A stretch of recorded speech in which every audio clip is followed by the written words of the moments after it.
Quem que é o dono da maior torcida do Brasil? Ou será que não é melhor a gente dizer qual é a torcida que mais consome no Brasil? Qual é aquela que compra mais produtos oficiais? Qual é aquela que busca mais os patrocinadores do clube? Será que realmente vale a pena comparar o tamanho de torcida ou outras coisas mais? E afinal, como é que funcionam essas pesquisas para medir tamanho de torcida? É isso que a Máquina do Esporte explica ou tenta explicar para você agora.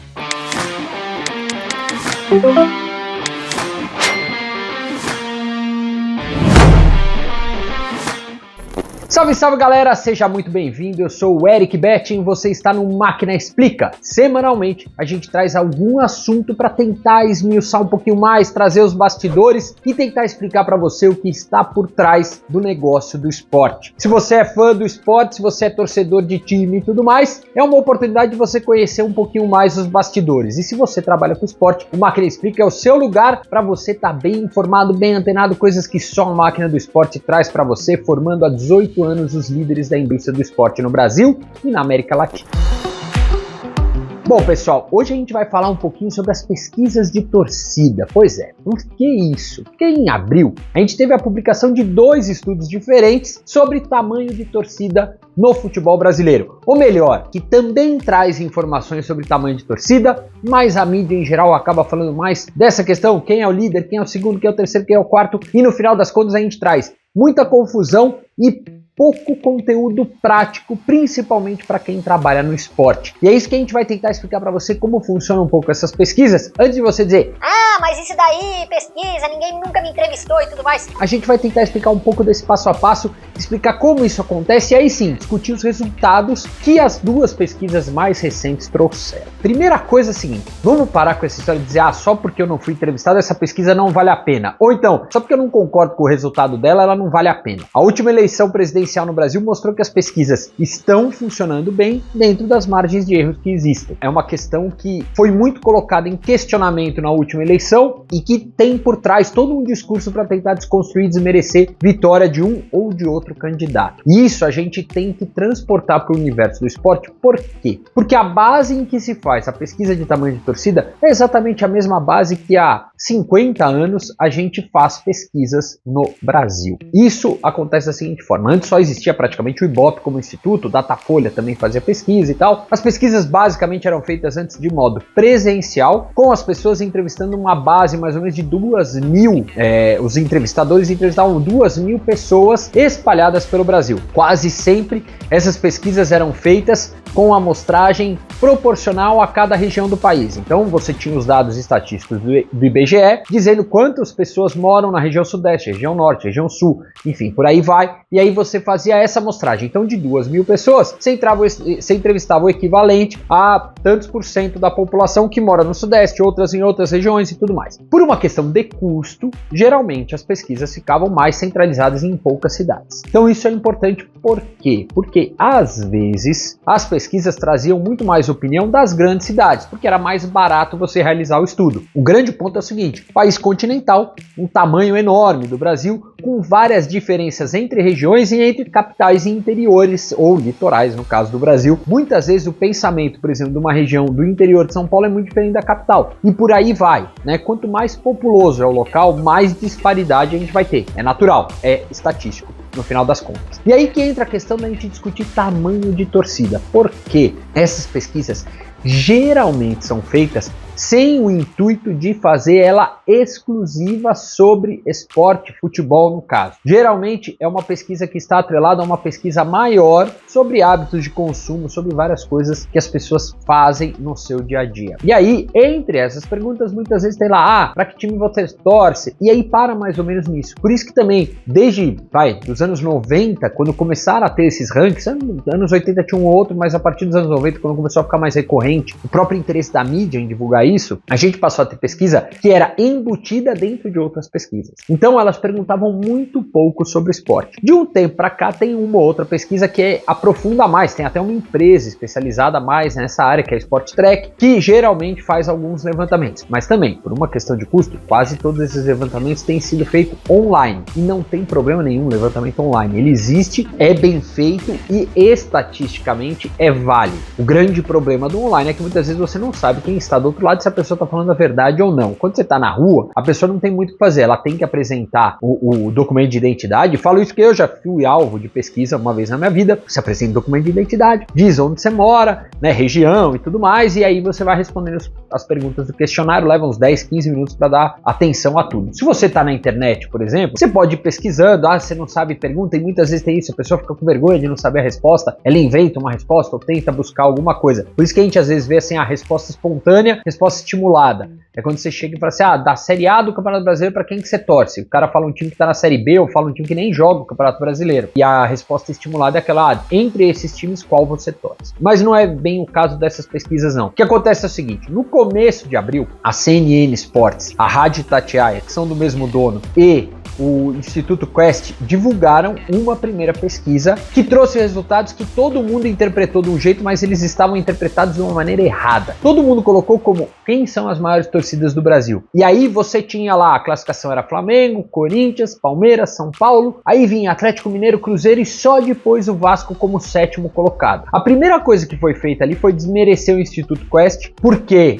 Porque o presidente é também presidente do Instituto Galo. E também desmerecer a pesquisa porque estava sendo divulgada pela Rádio Itatiaia de Minas Gerais, que é do mesmo dono da CNN, que é o Rubens Menin, que é um dos mecenas do Atlético Mineiro. Vamos lá, a pesquisa não dizia quais eram ali as maiores torcidas, e sim as maiores torcidas entre as pessoas que responderam torcer para algum time de futebol. Então, na verdade, esse dado que todo mundo espalhou como sendo o tamanho das torcidas não era. Ele falava sobre, entre os fãs de futebol, entre os torcedores, quem são os mais fanáticos. E aí sim, você tinha lá, o flamenguista em primeiro, o corintiano em segundo, o palmeirense passando, o São Paulino em terceiro, e óbvio, tem muito a ver pela atual fase do time, um campeão de tudo, o outro perdendo tudo. E depois vinham Galo e Cruzeiro, e aí sim chegava o Vasco nessa história. O Vasco tá na Série B, tava na Série B, oscilando entre Série A e Série B, enfim. É natural que você tenha menos gente dizendo que torce pro Vasco entre os que se dizem torcedores. Por quê? Porque essa base diminui. E aí começa a entrar essa questão de estatística. O grande ponto não é nem esse. A pesquisa da Itatiaia ouviu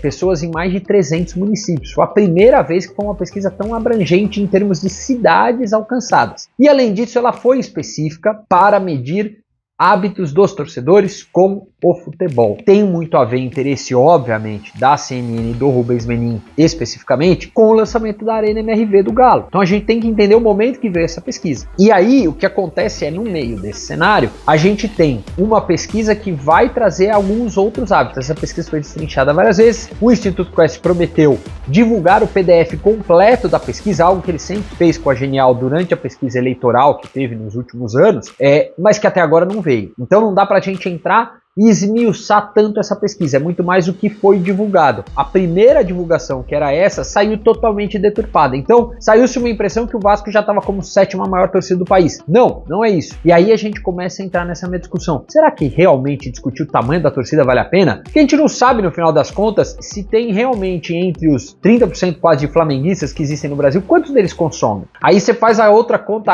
rápida e fala assim, mas então por que o Flamengo não tem o maior programa de sócios torcedores se ele tem o maior número de torcedores? Por que ele não é o líder em vendas de camisa? Não, isso geralmente ele é. Nos últimos anos, principalmente ganhando tudo, o Flamengo também tem sido líder em venda de camisa. Mas a gente tem que entender isso. Tem muita variação dentro do dizer qual é o tamanho da torcida. E isso é uma coisa importante da gente aprender. Por quê? Porque isso vai mudando a maneira como o investidor do esporte olha, o patrocinador do esporte olha. Porque ele não vai passar a olhar mais, não vai se contentar em saber qual é o tamanho da torcida. Eu vou falar com tantos milhões de pessoas. Não, cada vez mais a comunicação e o investimento em publicidade e propaganda está focado, está direcionado e está muito afunilado, ou seja, saber quem é o flamenguista, saber como ele consome, saber quais os hábitos dele, vale muito mais, e o Flamengo ganha muito mais valor se fizer e souber isso do que o que ele faz até hoje, que é usar essas pesquisas que saem e dizer a minha é a maior torcida do Brasil. Isso é meio óbvio, todo mundo sabe. E aí entra a segunda pesquisa que saiu na última semana de abril, a penúltima semana de abril, do Instituto Atlas, que até concorreu bastante durante a época de eleição com o Quest, cada um divulgando aí os seus resultados de pesquisa eleitoral, e eles decidiram entrar nessa onda e usaram aí sim uma metodologia inteiramente pela internet, inteiramente por telefones celulares, e começou a ter um mapeamento um pouquinho mais claro de algumas coisas. Primeiro, a base que eles divulgaram de números de torcedores, Flamengo em primeiro, Corinthians, Palmeiras, São Paulo, dentro da margem de erro, Vasco, obviamente, e aí depois vinham os outros times. Ou seja, tem tudo a ver com o que já foi divulgado ali pela Quest e pela CNN. Não faz diferença, CNN e Tatiaia. Não faz diferença, é tudo meio que a mesma coisa, não muda o tamanho da torcida. O que é legal, que essa pesquisa da Atlas traz um pouquinho de informação, é o hábito de consumo, é qual é a renda salarial dos torcedores de cada time. Só que a gente ainda está falando do universo de só 1.600 entrevistados e com isso, um espectro um pouquinho menor de número de pessoas e feita exclusivamente por telefones celulares. É uma metodologia confiável. A Atlas chegou muito próximo do que foi o resultado final da eleição presidencial, com a mesma metodologia de apuração. A gente precisa parar de achar que o importante é saber tamanho de torcida. A gente precisa começar a ir atrás desses dados que começam a querer aparecer. A gente precisa ir atrás de pesquisas que mapeiam hábitos de consumo do torcedor. Agora, para que isso? Pra gente começar a discutir no boteco quem é a maior torcida ou quem é que consome mais? Não! Pro clube de futebol saber se vender melhor pro mercado. Pro mercado saber analisar melhor uma tomada de decisão de qual clube patrocinar. Porque ele vai olhar e vai falar assim, mas o meu produto está posicionado na classe A. Por que eu vou para um time cuja maior parte de torcida está nas classes D e E? Isso ninguém nunca parou tanto para analisar e questionar. E quando você começa a entrar nesse detalhe, você vai começando a descobrir coisas interessantíssimas que vai explicando às vezes por que um clube tem mais sócio torcedor que o outro, mesmo tendo menor número de torcedores, que vai explicando por que às vezes tem um consumo excessivo, mesmo com preço caro de ingresso de algum tipo de torcida e não de outra. São várias formas da gente começar a entender como pensa e age o torcedor versus